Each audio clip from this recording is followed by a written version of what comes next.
केसरिया बालम आओ हमारे देश, केसरिया बालम आओ हमारे देश। मन का आंगन सूना सूना, देश भयो परदेश, केसरिया बालम आओ हमारे देश, केसरिया बालम आओ हमारे देश। वैसे हम सब यहाँ चाहते हैं कि रणवीर दूसरा ब्याह करे, तो रणवीर का ब्याह मदन सिंह की दूसरी बेटी रसाल से कर दे तो। तू चाहे कि रुक्मणी अपने सासरे वापस जाए तो ठीक है, हमारी एक शर्त है, तुम अपनी दूसरी छोरी रसाल का ब्याह रणवीर से कराओ। तू नहीं चाहता वो धोखेबाज रुक्मणी को सजा मिले, वो एक नहीं 1000 मौत मारे, लेकिन ये तभी हो सकता है जब उसके किए की सजा उसके पूरे परिवार को मिले, उसके आंखों के सामने। जी क्या कर रही हो? पागल हो गई हो क्या? आपने मेरा साल बची जी। आपके खत्म हो जाने से सारी समस्या बाहर निकल जाएगा। मैं कुंवर साहब से ब्याह करने को तैयार। नई शादी कर लेते हैं। हमारा ब्याह थारी से ना हो सके।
ये क्या कर रहा है? कोई मारे को बताने का कष्ट करेगा कि हो क्या रहा है। आप पूछने वाले कौन होते हो? हम अपनी बहू को साथ ले जा रहे हैं। और बींदड़ी की जगह तो आपकी बींदड़ी की बहन सजी धजी बैठी है। मदन सिंह ऐसा क्या हो रहा है कि गांव वालों को बुलाना तो दूर, बताना भी जरूरी नहीं समझा तुमने?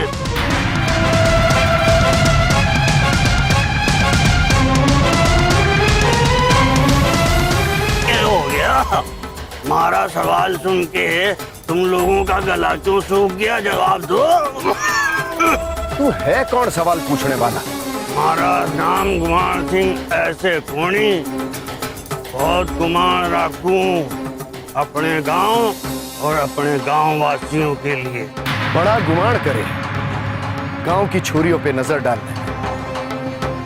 उनके माँ बाप को पंचायत में तू नहीं बुलाया था ना? अरे शर्म कर गुमान सिंह, भगवान को याद करने की उम्र में ऐसी ओछी हरकत करते तन्ने शर्म ना आवे है? अरे शर्म वो करे है जो शर्मनाक काम करे है। मैं तो गांव का सेवक हूँ, सेवा करूं हूँ, अब सेवा करने में काहे की शर्म? मारे सबर की परीक्षा ना ले गुमान सिंह, ठाकुर साहब अपनी बीनड़ी ने घर ले जाने आया है।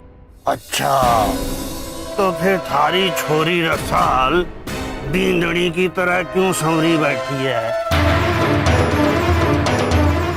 अरे इस सवाल का जवाब देना हमारे को जरूरी नहीं लगे। ये हम दो परिवार का आपसी मामला है। मामला में तो मारे को कुछ गड़बड़ लग रहा है। मदन सिंह, आधी छोरी रसाल का ब्याह परसों विक्रम से है ना? वो ब्याह टल गया है। वो ब्याह टल गया? मुझे बताओ तड़े, क्यों टल गया? बताओ तड़े। अरे मारे पे क्यों भड़क रहे हो ठाकुर साहब? क्योंकि थारे जैसे लोग इस गांव में रहते हैं। बताओ। नहीं, कीचड़ में पत्थर फेंकोगे तो छींटे खुद पर ही पड़ेंगे। आओ गाड़ी में बैठो।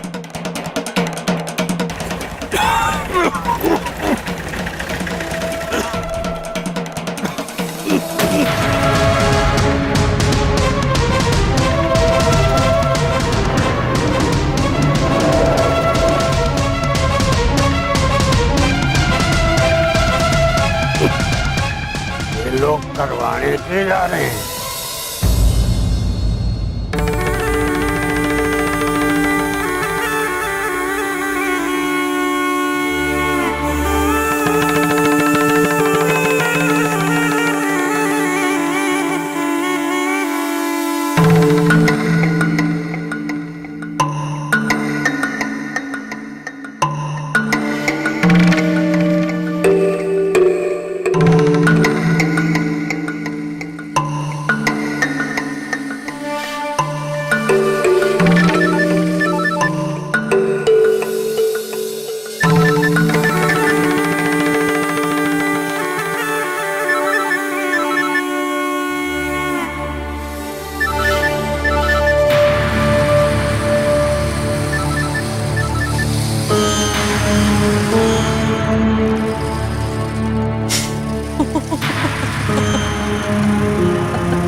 ऐसा कौन सा मजाक सोच गया तुमने?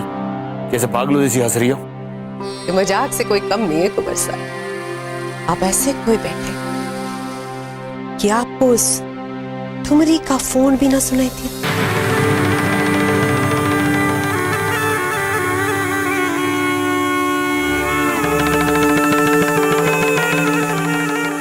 क्या बात है कुंवर साहब, आज ठुमरी से भी बात करने का जी नहीं कर? कोई और मिल गई है क्या? करने ऐसा क्यों ला गया? नहीं तो ये तो नहीं सोच रही है कि मैं थारे करीब आ रहा हूँ?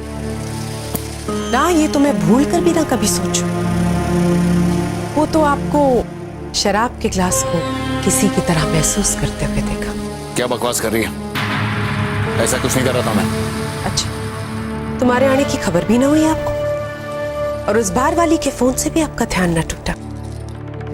थारे आने से हमारा ध्यान ना टूट जाता ये कोई नई बात ना है, पर हमारे फोन पे हमारा ध्यान ना होना ये तो हमारी मर्जी है।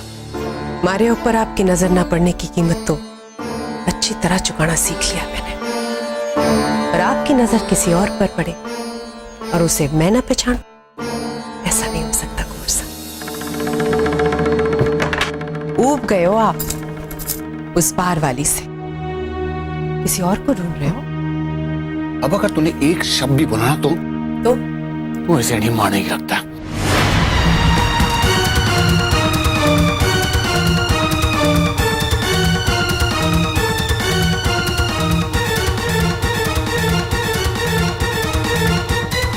जिसे अधिकार जताने का हक नहीं दिया आपने, उस पर आपको अधिकार जताने का कोई हक नहीं। पद्मा हाथ छोड़, हाथ छोड़ पद्मा।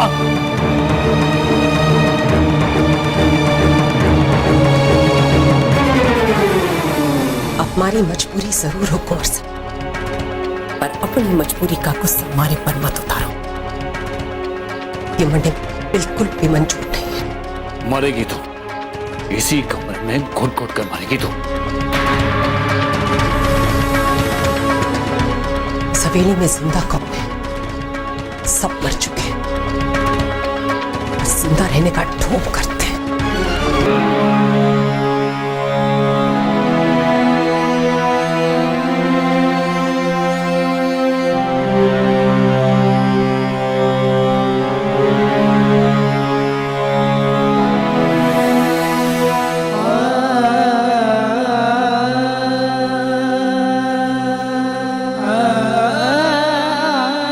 जीजी, आप यहाँ अकेली क्यों खड़ी हो?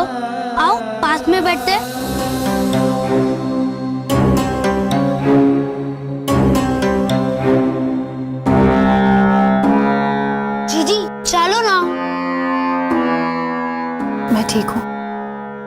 जा जाकर बैठो। आज रसाल का ब्याह है ना। मैं अपनी दोनों जीजी को एक ही जीजी सा को कैसे सबूत?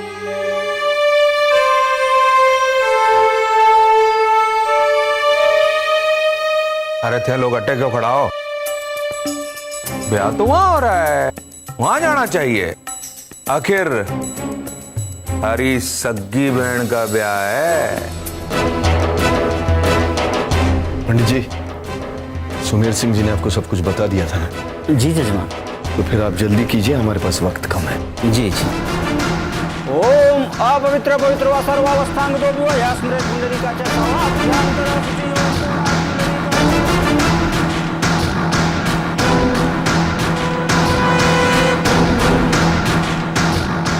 तुम्हारे इस चेहरे की झलक मैंने अपने सपनों में देखी है रुक। ये वो चेहरा है जिसे जितना मैंने आंख खोल कर ढूंढा है उतना ही आंख बंद करके भी।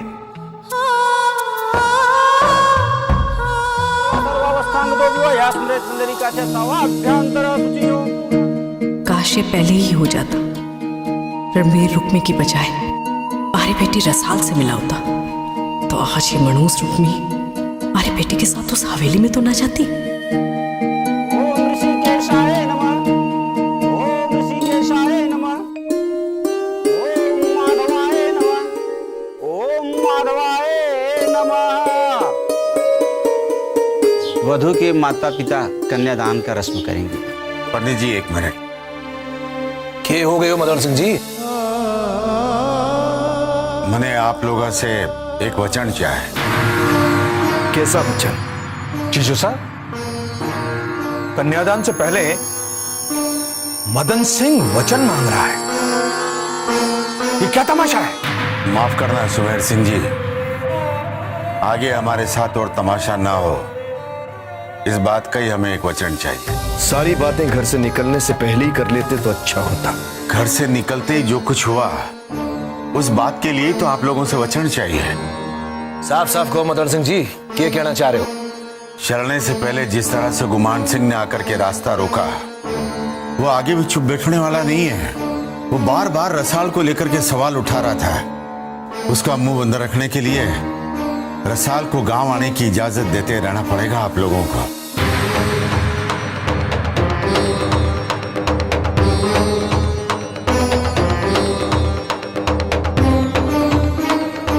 ठीक है मदन सिंह, ऐसे मौके पर हमें खबर कर देना।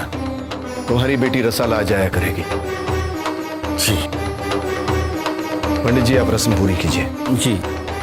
ओम अपवित्र पवित्र सर्वावस्थांग दो विवाह यास्मृत पुंडरीकाच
जीते रहो।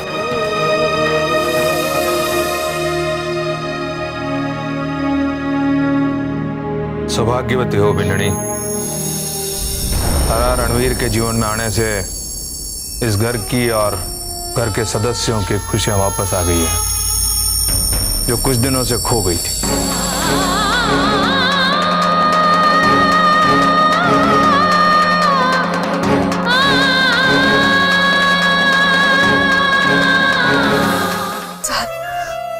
बेटा, जो हुआ उसे भूल जाना। अब ब्याह के बाद पति का घर ही थारो घर है, कुंवर सा सारा बींद है और हवेली थारा ससुराल। सांचे दिल से सबका ख्याल रखना बेटा। अब जा। चलो तुम दोनों गाड़ी की पिछली सीट पे बैठो। चलो।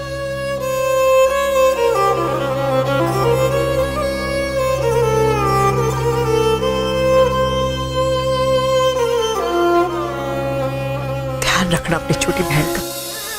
देख तो सब थारी की चुकाने जा रही है, तो खुश रहना वहां पर और अपनी छोटी बहन को भी खुश रखना। जा आप। चलो बेटा, ध्यान रखिए।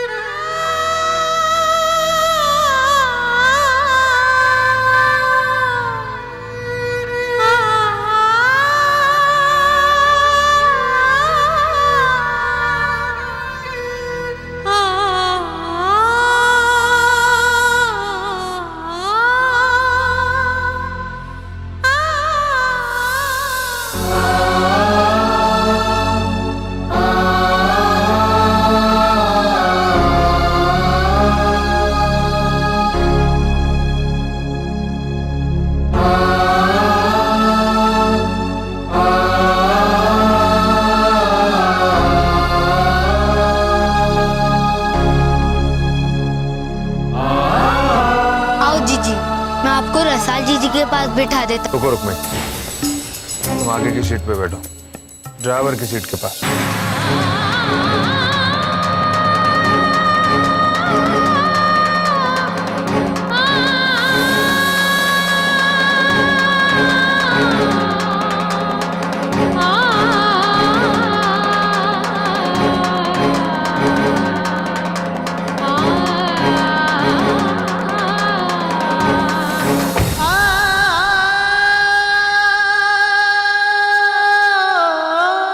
तुम ठीक तो हो ना?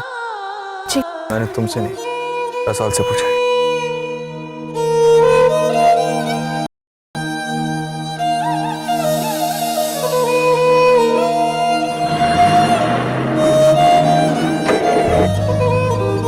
हे माता जी महाराज, मैं आपसे प्रार्थना करूं कि आप हमारी छोरी के जीवन में कोई अड़चन ना आवे।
जाओ रुक्मणी, थारा स्वागत किया जा चुका है। जब रणवीर थारे को ब्याह करके लाया था, थारी ही करनी ने हालात बदल दिए। अब तो इस घर की बहू नहीं बल्कि दासी है। इमली, रुक्मणी को ले जाकर इसे इसकी जगह दिखा दो।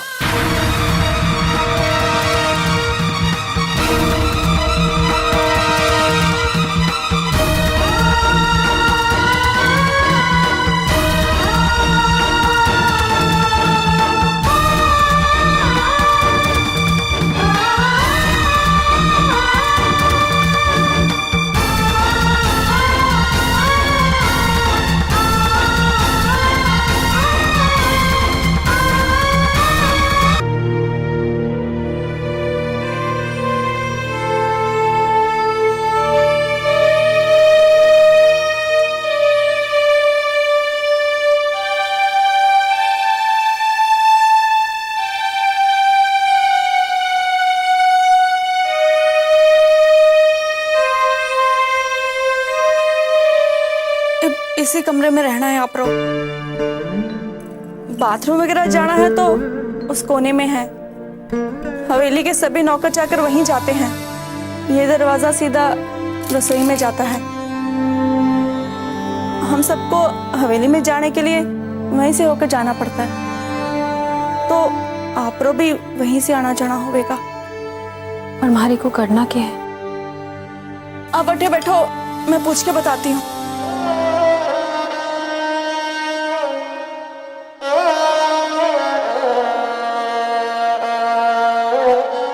मैंने माफ कर दो रानी। अरे मैंने आपके साथ इस हवेली में अन्याय होते देखा तो खुद भी इस रंग में रंगती चली गई। अब जो कुछ भी हो रहा है ना, मारे से ना देखा जाएगा। मैंने मामा को कह दिया, मैंने दूसरी हवेली में काम ढूंढ लिया। अब मैं यहाँ से चली जाऊंगी। मारे से कोई गलती हो गई तो माफ कर देना। अपना ख्याल रखना।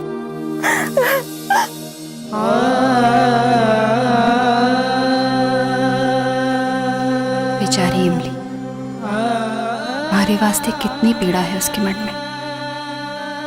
हमारे बापू के घर से भी अच्छा है हवेली के नौकरों का कमरा। पर कभी सोचा भी ना था कि बाबुल के घर से निकलकर सासरे में नौकरों के कमरे में रहना पड़ेगा। हमारे जैसे बदनसीब के प्यार करने की सजा शायद ही कम है, क्योंकि मन ने सजा भी मिली है तो उन्हीं की सेवा करने की जिनसे मैं प्यार कर बैठी।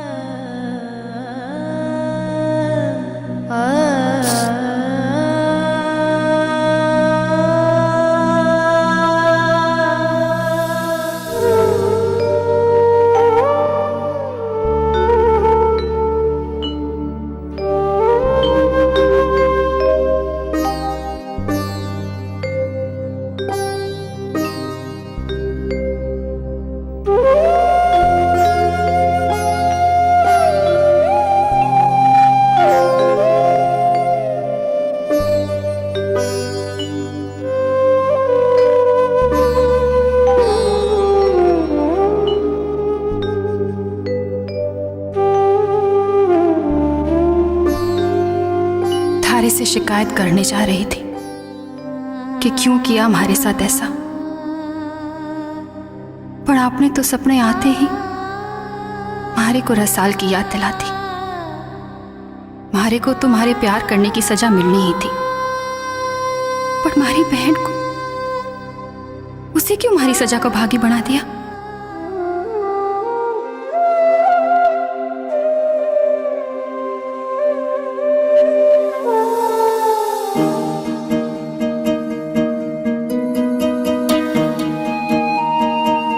क्या मैं थन्ने सर्कस वाला लगता हूँ? वो वाले लग रहे हो। कौन वाले? फिल्म वाले हीरो। आज भी थारे से पहले पहुंचा हूँ इस जगह पर। तो कौन सी बड़ी बात है? एक दिन आएगा जब मैं तन्ने पीछे छोड़ के आगे भाग जाऊंगी, देखते रहना तुम।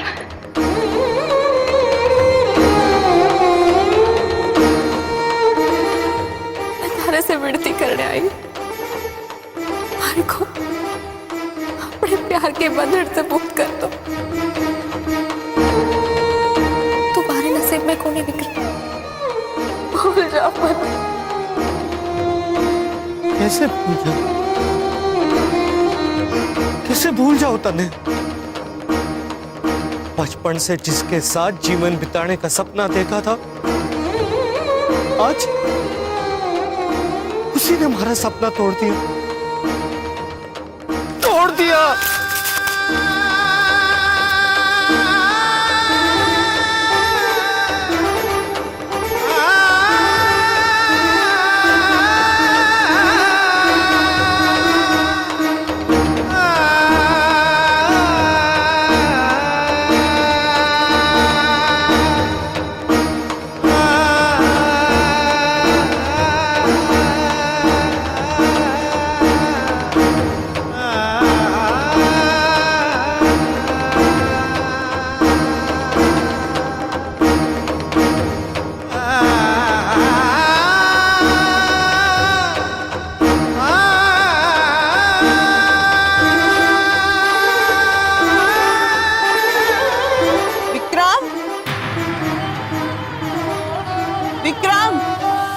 कटे है तू?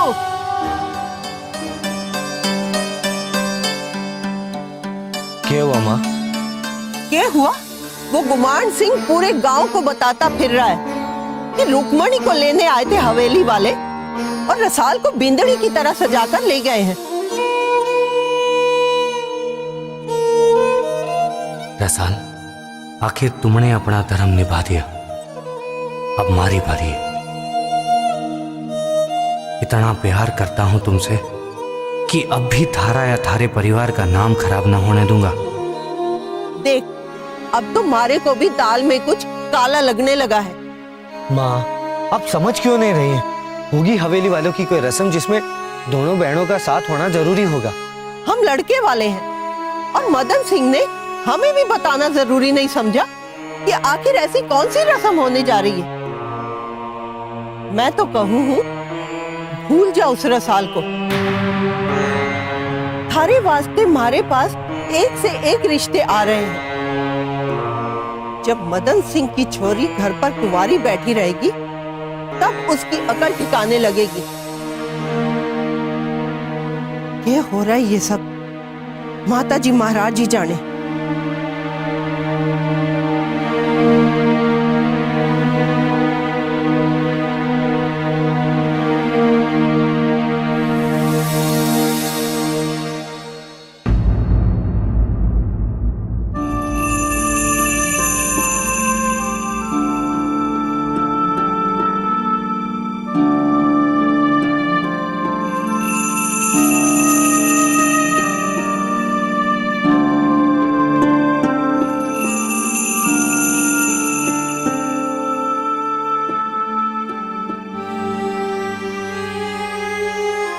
याद है मासा, पिछली बार इस कमरे को ही नहीं बल्कि पूरी हवेली को सजाया था।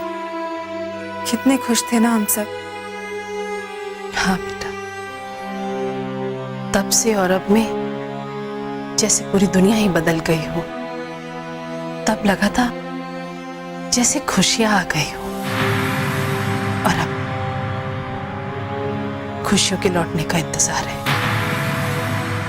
पिछली बार रणबीर की सुहागरात ने बहुत डरावना रूप ले लियो तो, पर इस रात बिंदड़ी ये थारी जिम्मेदारी कि कल सुबह हमारे छोरे के चेहरे पर मुस्कुराहट वापस लौटावे और वो पिछली सारी बातें भूल जावे। तू समझ रही है ना मैं क्या कह रही हूँ? इस रात का हर नए जोड़े को बेसब्री से इंतजार होता है। मोमन, इसे सेज पर बैठा दे। जी मासा। आओ।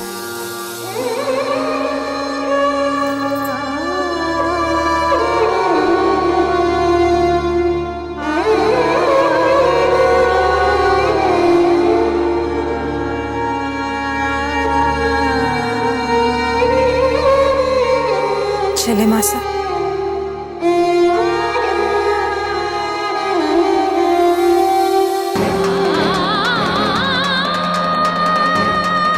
मैं आज सिर्फ अपने परिवार की मान मर्यादा वास्ते आई हूँ। सिर्फ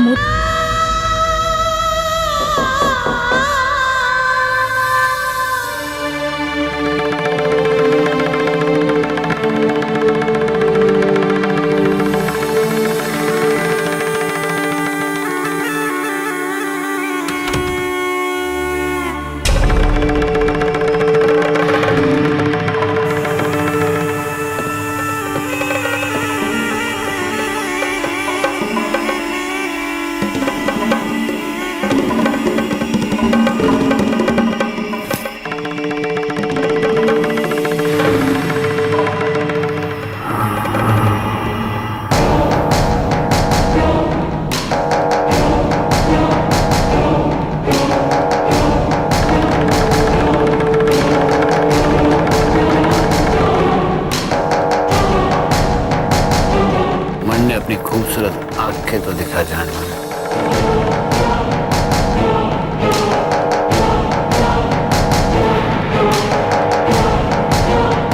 घबराती हुई थारी आंखें और भी खूबसूरत लागे।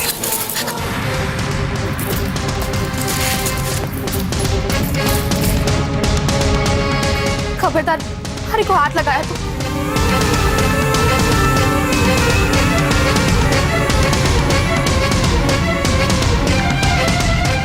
रस्सी जड़ गयो पर बढ़ नहीं गयो। मैं उस दिन थारी बेइज्जती नहीं बोला जो तूने मारी की थी। आज मैं अपना सारा हिसाब चुका कर ही रहूंगा। कटे जा रही है, हमारे से बच के कट।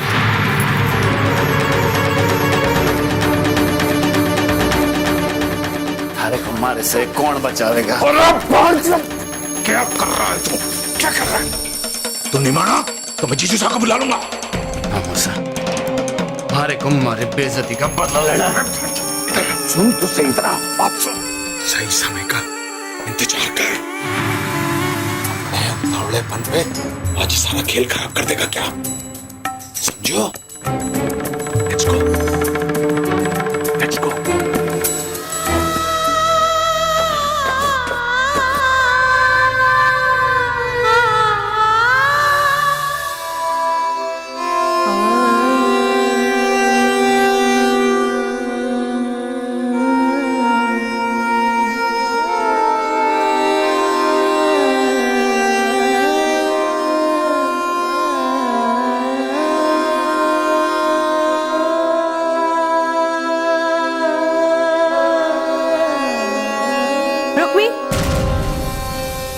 तारा सिंहासन ना है जो पसरी हुई है। जी जी बंद कर। जाने है ना थारे को इस हवेली में किस वास्ते लाया गया है? नौकरानी को काम करने वास्ते। तो एक बात अच्छी तरह से जान, थारी चाकरी 24 घंटे की है। जैसे ही हम बुलाए वैसे ही आ जाना। ये ले, ये कपड़े पहन ले और तैयार हो जा।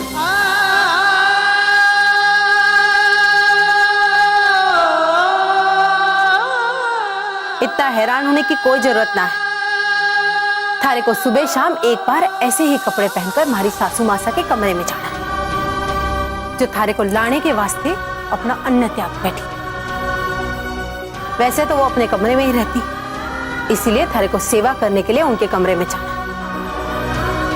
अब जो कपड़े पहन ले और तैयार हो जा। और हाँ, मैं थारे को कुछ कीमती गहने दे देती, लेकिन मासा के पास से आते ही वो गहने मुझे वापस कर दे। अब हमारा मुंह मत देख, जो कपड़े पहन और जल्दी से तैयार हो जा।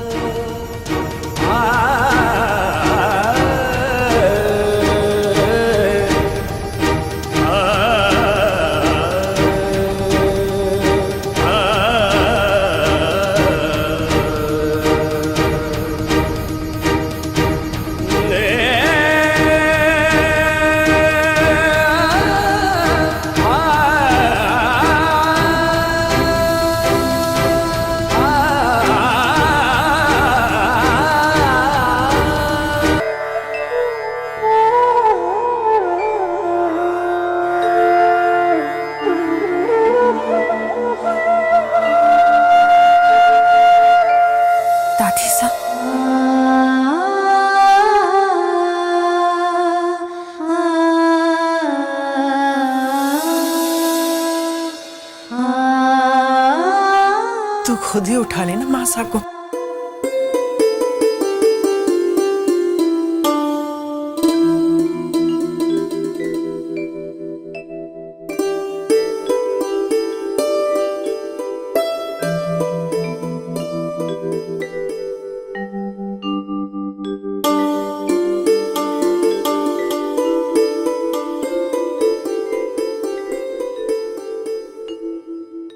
दादी सा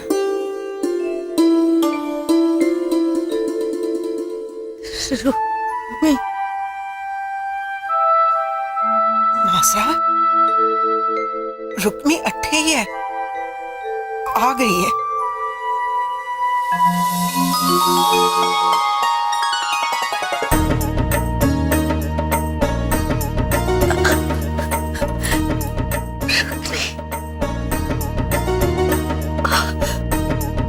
अरे मासा,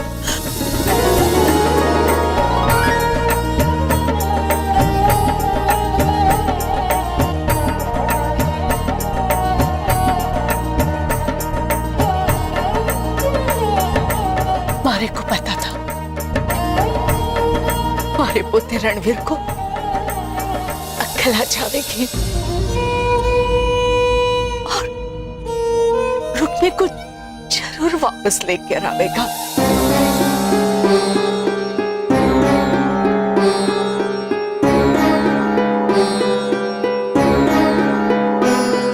रुक्मी बेटा, मैं भी थारी सीरत को बुलाकर सूरत देखने लगी थी, पर जैसे ही तूने इस हवेली की चौखट के बाहर कदम रखा, मारे भगवान भी रूठ गए मारे से। और मैंने थारी दादी साहब, मैं अपनी सारी बातें सुनूंगी, पर पहले आप अन्न ग्रहण कर लो। आप बस बैठे रहो, मैं आपको अपने हाथों से खाना खिलाऊंगी।